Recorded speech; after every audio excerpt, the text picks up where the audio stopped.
Hello, welcome back. Cosmic. We'll see how we got on today. We left Liam at the interval of BFG and his Little Stars production. We'll see how we got on today. During the interval, I just messed about on Drax's phone and I checked the location of phone 1 so I could see where Dad was. He was in the audience. Then I looked at all the Waterloos in the world trying to decide on a favourite. I was just tossing up between Waterloo, Sierra Leone and Waterloo, Trinidad and Tobago when the phone rang. It was a woman with a dead friendly voice. Hi, I'm calling on behalf of Drax Communications. We've noticed you've got a very interesting pattern of use and we'd like to ask you a few questions if you've got some moments. We had about 2.5 minutes to begin of Act 2. Can I just ask, have you actually been to any of the following places that appear on your following searches? Waterloo, Sierra Leone? No. Waterloo, Siberia? No. Waterloo, Belgium? No. Do you have any plans to visit these in the near future? Yeah, I said. All of them, but I don't know how near the future is though. We also notice that your recent searches include many theme parks and rides. Oh yeah, Alton Towers, Euro Disney, Six Flags Mountain. Pretty much all the theme parks in the world, in fact. What is it you like about theme parks? That crispy new world feeling you get after you've been on a thrill ride. I love that. So, you go on the rides with your children? She thought I was a grown-up and she couldn't even see me. I deepened my voice a bit and said, yeah, that's right, yeah. How old's your child? 11. Lovely, thank you. And one last thing as a dad. How would you summarise your philosophy of child rearing? My what? What do you want most for your children? Well, I don't remember thinking about it. I just came out with this. I want my children to think of the whole world as their thrill ride. Oh, said the woman. What a beautiful thought. And I was thinking, yeah, it's a lovely thought. I wonder where it came from. Thank you, Mr. Digby. Thank you for talking to me. We'll be in touch very soon. And she hung up. In World of Warcraft, when you defeat an enemy, you can take their stuff, their money, their armour, things like that.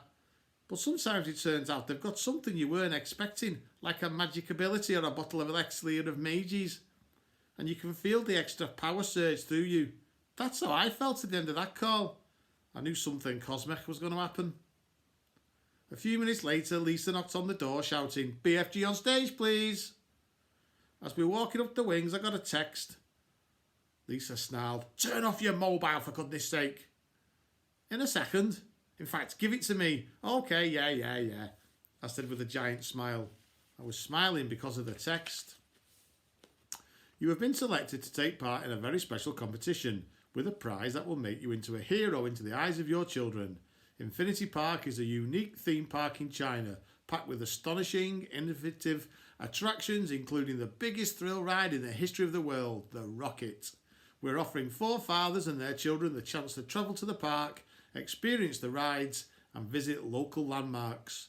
Don't miss your chance to become the greatest dad ever. Call this secret number before midday GMT to find out if you're one of the 4 lucky winners. Please don't disclose this number to anyone else. All you have to do is get put through. I was still smiling after the play was over and everyone had finished clapping. Lisa said I was the friendliest looking big friendly giant she's ever seen. And Mum said I loved it. You look so happy up there. I waited until we got into the car. Then I showed Dad the text. China, the biggest thrill ride in the history of the world. Your chance to be the greatest dad ever. I got that crispy new world feeling just reading it. I expected Dad to jump up and down with excitement and say, get the sun cream, Liam. Inexplicably, he didn't.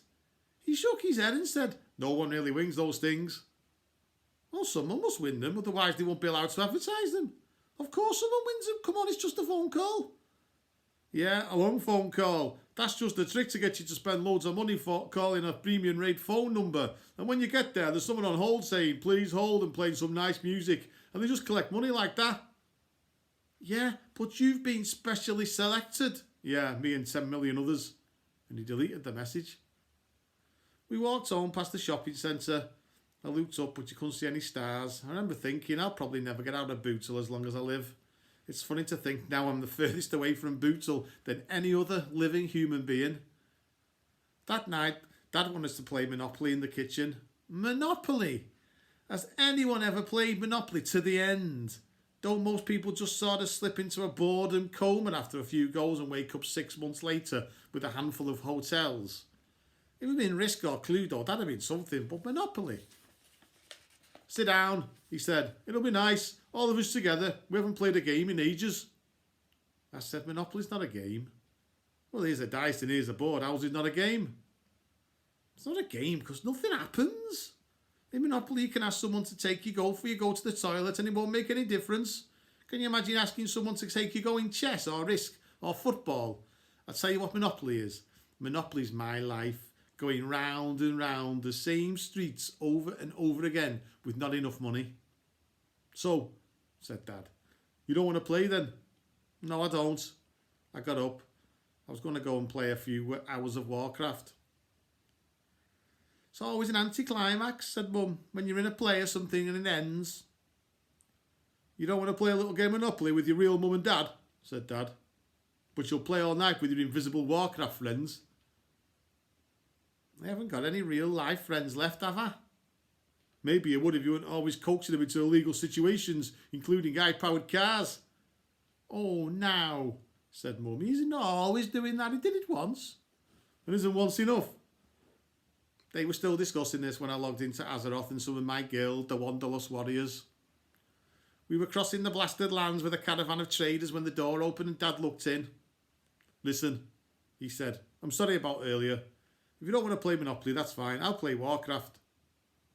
Oh, thanks, but it don't really work like that. How does it work then? So I tried to explain Warcraft to Dad, but honestly, where'd you start? He didn't even know what an avatar was.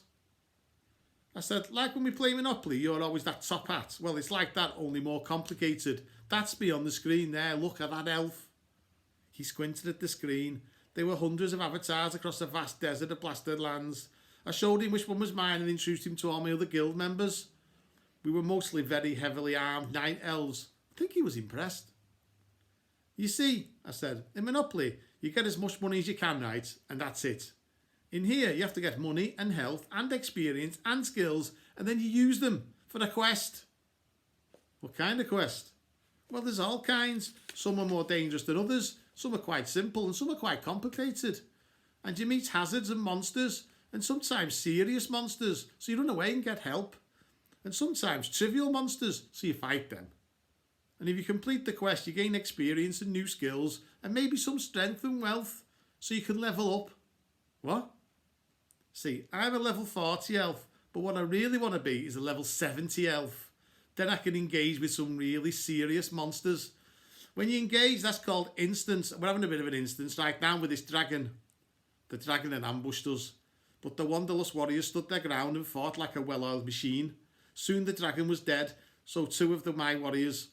But that was okay. I've got healing powers, so I brought them back to life and we looted the dragon's hoard. That's what happened in my head, of course. To Dad, it just looked like there was clicking of mouse and he sounded like castanets. Cosmic! I yelled. Look what I found, Elixir of the Mages.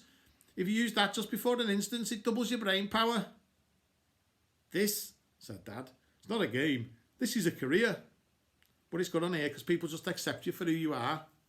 Namely, an elf with magical healing powers. Is that what you really are, Liam? No, but in game, I've got experience, strength and stuff. I can go out on quest and do things.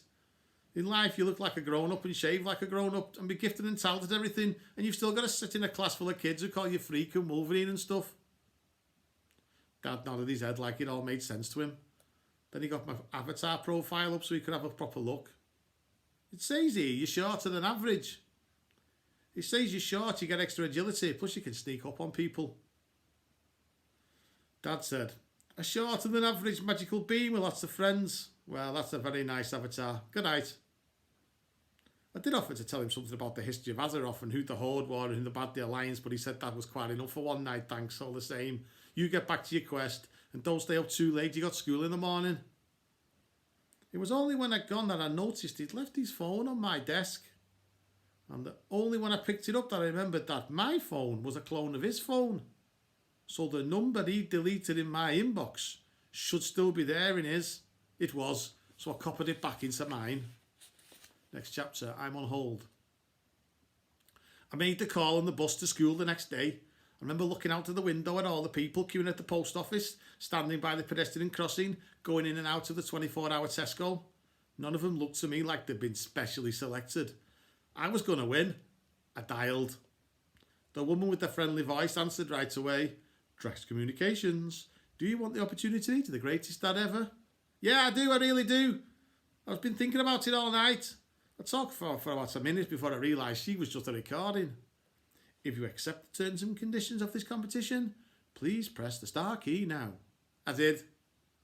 We'll take your call as soon as we can. In the meantime, please hold. Remember, all you have to do is get put through. They started playing classical music. They were still playing it when the bus pulled up at the school gate half an hour later. Every now and again the music would stop and a friendly woman would say, "Your call means a lot to us. Please hold." There must be a lot of people in this queue. Maybe Dad was right. Maybe I wasn't that special. I was walking in through school when I got a text alert. Yes, we have our first winner. Yes. What's exactly yes about that? Our first winner is Klaus from Hamburg in Germany and his daughter Anna. Anna's two great passions are thrill rides and helping others, say her father. She once spent 12 hours in the Space Mountain roller coaster at Euro Disney in order to raise money for the local hospital. She hopes to get people to sponsor her ride to the rocket and so raise money for children who were injured in wars around the world. When her school friends heard about this, they wanted to help. We knew there might be a problem getting through to the number, so they all came to school early and called the number simultaneously. A boy got through and gave the phone to Anna. She's a worthy winner. In other words, she cheated. I was still on hold during registration. Registration's a noisy business, so nobody noticed the music. But the first lesson with Mrs. Jewell, the maths, and Mrs. Jewell is full of long silences. For instance, Mrs. Jewell, square root of 64. Class. Anybody? Anybody at all? So this morning I tried to answer all the questions just to keep the noise level up and stop her noticing the phone. When she asked something about calculating the volume of a cylinder, I shouted, "Miss, miss!" Liam, there's no need to shout, miss. If no one else is offering the question, there's no need to attract my attention. You've got no competition. Yeah, miss. Anyway, pi, miss, times the... Thank you, Liam. I already know the answer. I already know you know the answer. I'm hoping to find out who else knows the answer. Wayne probably knows, miss. He's good at maths, miss, but he doesn't always have the confidence to put his hand up. Liam, I'm only too happy to hear your thoughts on geometry. I don't want your thoughts on fellow pupils. Just going back to the volume of a cylinder then, miss, isn't it? Don't go back to it, Liam. Let someone else have a go. Yes, miss. So, volume of cylinder. Anyone? Anyone at all? There was a long pause, but not silence. A tinny little orchestra was playing somewhere. She frowned. She prowled up and down. You could see that she thought it might be in the next room or in her head. Finally, she said, "Can anyone else hear that music? Or are the angels finally coming to carry me away?" I laughed at this. Probably too loud and definitely too long. No one else joined in, but everyone did stare at me, including Mrs. Jewell, who then stared at my pocket. "It's Holst, isn't it?" she said. I said, "No, miss, it's me thinking. Who's Holst?" "This music was written by Gustav Holst. It's called The Planets. It's not your usual rubbish. Why are you playing it?" "Well, miss, I saw this thing on the telly, right, about how if you play classical music in your background, your brain really likes it and it makes extra pathways through your synapses. And you can just get brainier by listening to classical music. It definitely works, miss. Look how many questions I've answered this morning." She was sort of humming along to the music now. I took the phone out so she could hear it better and ask, "Why is it called The Planets, miss?" I know this was cynical, but she's a teacher. She loves a question. Mrs. Jewell talked non-stop about the whole lesson, about music, about Greek mythology, about the solar system. About one point, she tried to explain how far away Neptune was, and everyone gasped. And then she said, "It's our near neighbour compared to the stars." And then she did this massive calculation on the board to show how far the nearest star was in both kilometres and light years. It was the best lesson she'd ever gave us. I was still on hold at the end of it. I did get another text alert though. Our second winner is Samson 2 Torre from Waterloo in Sierra Leone. Samson 2 is the cleverest boy in the country. Recently his class was given a geography project about irrigation. Some of the other boys got A grades. Samson 2's project was so good the government bought it. His father says it's important to push your children hard to fulfil their ambitions. Samson 2 and I have had fun setting his achievement targets. For instance, on his 10th birthday, I set him the target of becoming the president of our country. I set him the target of winning the competition, and he did it by writing a computer game that bypassed the on-hold part of the phone call and put him straight through to the operator. Although he's not interested in fairground rides, he is looking forward to the opportunity to study the wonders of the world. I'm sorry, but if you live in Waterloo, Sierra Leone instead of Waterloo near Bootle, then you really don't need to go and see the wonders of the world because you are already one of the wonders of the world. You've got jungles and rivers instead of gasometers and bypasses. It's like the Grand Canyon wanting to come and look at the crack in my bedroom ceiling. Still, 2 lucky winners left to go. And during the colourful between lessons, the next one was announced. We'll find that out next time. Thanks a lot. Cheers.